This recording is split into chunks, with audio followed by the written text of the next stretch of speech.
So guys मैं आप लोगों को इस वक्त सोलिस के बूथ में ले आया हूँ। इंटर सोलर एग्जीबिशन है ये जर्मनी में, म्यूनिख में। ये यूरोप का सबसे बड़ा एग्जीबिशन है और यहाँ पे इस एग्जीबिशन में सोलिस ने यहाँ पे एक बहुत बड़ा बूथ ले रखा हुआ है। आए चलते हैं, देखते हैं सोलिस ने यहाँ पे कौन कौन सी लेटेस्ट टेक्नोलॉजिकल अपडेट्स लगाई हुई है। जो मैं हमेशा आप लोगों को बताता होता हूँ कि यूरोप के लिए थोड़ी सी नई चीजें भी होती है, डिफरेंट चीजें होती है जो पाकिस्तान में भी आनी होती है। यहाँ पे ये सिस्टम है, इसके ऊपर BMS होता है टॉप के ऊपर और नीचे अलग अलग से स्टैकेबल बैटरीज है। ये भी पाकिस्तान में नहीं आई। मैंने आप लोगों को चाइना में जब मैंने सोलिस का हेडक्वार्टर विजिट करवाया था तो वहां पे भी आप लोगों को दिखाई थी। यहाँ पे इनका 5 और 18 किलोवाट का रेजिडेंशियल सीरीज का इन्वर्टर डिस्प्लेड है। अच्छा, डिफरेंट चीज ये है कि 8 और 12 किलोवाट में जो सिंगल फेज हमारे पाकिस्तान में मॉडल आता है वो डिफरेंट है। यहाँ पे यूरोप के लिए इन्होंने डिफरेंट हाइब्रिड इन्वर्टर लगाया हुआ है। इसकी बॉडी भी डिफरेंट है, इसका लुक एंड फील भी आपको डिफरेंट नजर आ रही होगी। फिर आ जाती है फ्लेक्स होम। फ्लेक्स होम के इनके जो इन्वर्टर है वो भी डिफरेंट है। यहाँ पे ये 12 और 20 किलोवाट के 3 फेज के इन्वर्टर है। पाकिस्तान में जो 3 फेज का 12 किलोवाट का इन्वर्टर आता है वो इससे थोड़ी डिफरेंट शेप का आता है, वो थोड़ा बड़ा और चौड़ी बॉडी आती है। यहाँ पे यूरोप की अपनी सर्टिफिकेशंस होती हैं, तो आप लोगों को लेटेस्ट टेक अपडेट्स दिखाने के लिए ही मैं यहाँ पे लेके आया हूँ। अगेन यहाँ पे इन्होंने इसके साथ स्टैकेबल बैटरीज लगाई हैं। 5-5 किलोवाट का ये बैंक होता है। आपका दिल करे 3 लगा लें, दिल करे 4 लगा लें। टॉप पे इसका एक BMS होता है। आए और देखते हैं क्या चीजें यहाँ पर। ये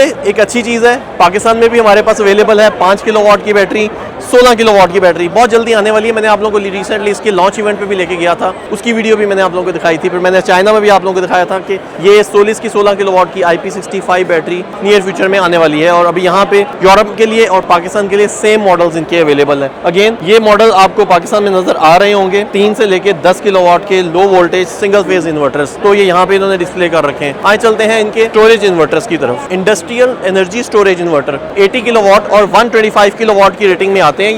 ये 3 फेज है, यही ग्रिड फीडिंग करते हैं, यही बैटरीज के अंदर स्टोर करते हैं, यही आपके जनरेटर का भी काम कर रहे होंगे, यही आपके स्टोरेज का काम करेंगे। तो ऑल इन वन सारे काम इसी इन्वर्टर के थ्रू हो रहे होते हैं। ये आ जाती है इनकी C&I सीरीज। ये सीरीज बहुत सारे इन्वर्टर्स 125 किलोवाट के इस तरह के हमने अपने इंडस्ट्रियल सिस्टम में पाकिस्तान में मैंने लगाए हुए हैं। यहाँ पे यूरोप के लिए भी इनका सेम यही इन्वर्टर है। तो आगे चलते हैं। इंडोर स्टैकेबल बैटरीज है ये। अगर आपने कोई बड़ा सिस्टम लगाना है उसके लिए यहाँ पे 30 किलोवाट से लेके 60 किलोवाट का ये हाइब्रिड इन्वर्टर है। हमने पाकिस्तान में बहुत सारे इस तरह के इन्वर्टर लगाए हुए हैं ऑलरेडी। 50 किलोवाट के मॉडल पाकिस्तान में बहुत पॉपुलर है, लेकिन इनका 30 से लेके 60 किलोवाट तक का ये मॉडल आता है। तो बेस्ट थिंग इसकी फ्लेक्स कोर ID इनकी ये बैटरी बैंक सिस्टम है। टॉप के ऊपर इसका BMS है। ऑन ऑफ इसको यहाँ पे आप इस स्विच से कर सकते हैं। उसके बाद नीचे इसके अलग अलग से स्टैकेबल बैटरीज हैं। अच्छा, इसके लिए आपको कोई बहुत बड़ी कैबिनेट लेने की जरूरत नहीं है। आप सिर्फ इनको सिंपल ऊपर नीचे रख के स्टैक कर सकते हैं। तो क्योंकि इकोनॉमिकल सॉल्यूशंस के अंदर भी सोलिस काम करता है, अक्सर लोग कैबिनेट्स को अफोर्ड नहीं कर रहे, तो उसके लिए उन्होंने ये सिस्टम बनाया हुआ है। ये स्ट्रिंग इन्वर्टर्स है 150 वाला, और अगेन ये 40 से लेके 60 किलोवाट का C&I इन्वर्टर है। 1500 वोल्ट्स के अंदर ये आता है। ये वाला इन्वर्टर 350 किलोवाट का है। एक ही इन्वर्टर हाई वोल्टेज होता है ये। इसके साथ आपको ट्रांसफार्मर्स लगाने पड़ते हैं। ये नॉर्मली इंडस्ट्रीज के अंदर लगता है, या जो बड़े सिस्टम होते हैं 2 मेगावाट या उससे बड़े सिस्टम जब लगते हैं तो उनके अंदर ये 350 किलोवाट के इन्वर्टर लगते हैं, क्योंकि छोटे सिस्टम्स के अंदर फिर ट्रांसफार्मर लगाना वो ROI नहीं बनती उसकी।